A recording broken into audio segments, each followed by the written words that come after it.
पेश है आइए उर्दू सुधारें हिंदी संवारे की दूसरी कड़ी। मैं हूं मोइन शम्सी और आपकी खिदमत में पेश करता हूं सलाम हिंदुस्तान। दोस्तों, आज की मुलाकात में मैं बात करूंगा कुछ ऐसे शब्दों की जिन्हें या तो गलत बोला जाता है, गलत लिखा जाता है या उनका गलत अर्थ लगाया जाता है। तो आज सबसे पहले बात तगमा शब्द की। तगमा दोस्तों, तगमा कोई शब्द नहीं है। मेडल के लिए कुछ लोग अक्सर तगमा लिख भी देते हैं और बोल भी देते हैं।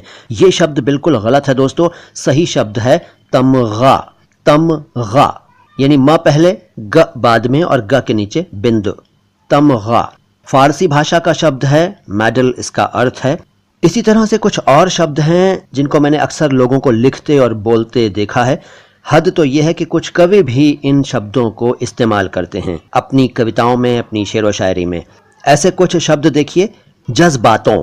जज्बातों मैं पहले भी बता चुका हूं कि कोई शब्द नहीं है। जज्बात अपने आप में बहुवचन है, जज्बा एक वचन है, जज्बात बहुवचन है। जज्बातों कुछ नहीं होता है, इसलिए प्लीज इसका इस्तेमाल न किया करें। अच्छा, एक बात बता दूं दोस्तों, आज मैं कुछ ऐसे शब्दों को भी लूंगा जिनके बारे में मैं पहले बता चुका हूं पिछली मुलाकातों में, लेकिन दोबारा से उनके बारे में फरमाइशें आ रही हैं, रिक्वेस्ट आ रही हैं, तो मैं कुछ शब्दों को आज एक बार फिर से बताऊंगा। हालांकि ज्यादातर शब्द आज मैं नए शामिल करूंगा जिनके बारे में मैंने पहले नहीं बताया है। आपसे ये चाहूंगा कि आप ध्यान से सुनें और इसके अलावा मेरे पिछले एपिसोड्स, पिछले वीडियोस जरूर ध्यान से देख लें और सुन लें, और मेरे वीडियोस को शेयर भी किया करें, कमेंट भी किया करें, उन पर लाइक तो किया ही करें, और अगर सब्सक्राइब और बेल नहीं किया है तो कर दें। अगला शब्द है सवालातों। सवालातों भी जज्बातों की तरह कुछ नहीं होता। सवालात काफी है क्योंकि सवालात सवाल का बहुवचन है, जमा है। सवाल वन क्वेश्चन, सवालात मोर देन वन क्वेश्चन। तो सवालातों नहीं, सवालात। इसी तरह से हालातों बहुत लोग इस्तेमाल करते हैं। हालातों भी कुछ नहीं होता। हालात बहुवचन है, हाल एक वचन है। हालातों कुछ नहीं है।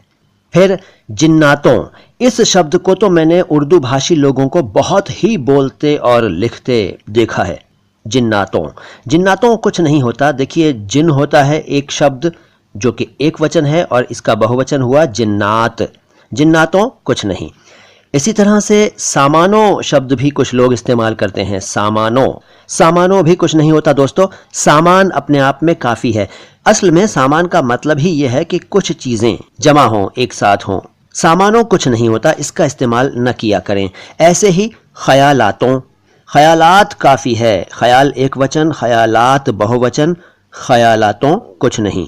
फिर कागजातों, कागज एक वचन है, कागजात बहुवचन है, कागजातों कुछ नहीं है। ऐसे ही अल्फाजों, अल्फाजों कुछ नहीं है। अल्फाज लफ्ज का बहुवचन है, ये मैं पहले कई बार बता चुका हूं। लफ्ज यानी शब्द एक वचन, अल्फाज एक से ज्यादा शब्द यानी लफ्ज का बहुवचन। अल्फाजों कुछ नहीं। फिर एक शब्द है जो कि बहुत ही ज्यादा गलत रूप में इस्तेमाल होता है। मीडिया वाले इसको बहुत इस्तेमाल करते हैं इस तरह से। वैसे मीडिया वाले तो अभी पहले जो शब्द बताए थे उनमें से भी कई शब्दों को इस्तेमाल करते हैं जो कि गलत हैं। ऐसा ही एक शब्द खिलाफत है। खिलाफत के बारे में मैं पहले बता चुका हूं, लेकिन फिर बता रहा हूं। खिलाफत मुखालफत की जगह इस्तेमाल किया जाता है। मुखालफत का मतलब होता है विरोध, लेकिन मीडिया वाले लोग ज्यादातर विरोध के लिए खिलाफत शब्द का इस्तेमाल कर लेते हैं, और उनकी देखा देखी आम जनता भी खिलाफत का अर्थ विरोध समझती है। तो दोस्तों, खिलाफत का अर्थ है खलीफा का पद। खलीफा का अर्थ पहले बता चुका हूं, समझा चुका हूं पिछले किसी एपिसोड में जिसमें ख और ख की बात की थी, उसको देख लीजिएगा। तो खिलाफत का मतलब है खलीफा का पद और मुखालफत का अर्थ है विरोध। इसलिए अगर आपको कभी कहना हो कि भाई मैं किसी की खिलाफत नहीं करता या मेरी खिलाफत मत करो, तो ये मत कहिएगा, बल्कि ये बोलिएगा कि मैं किसी की मुखालफत नहीं करता, मेरी मुखालफत मत करो, वगैरह वगैरह। क्योंकि जैसा कि मैंने बताया, विरोध के लिए मुखालफत है शब्द, खिलाफत नहीं। इसी तरह से हिंदी का एक शब्द है जो कि बहुत ही ज्यादा इस्तेमाल किया जाता है, निर्दयी।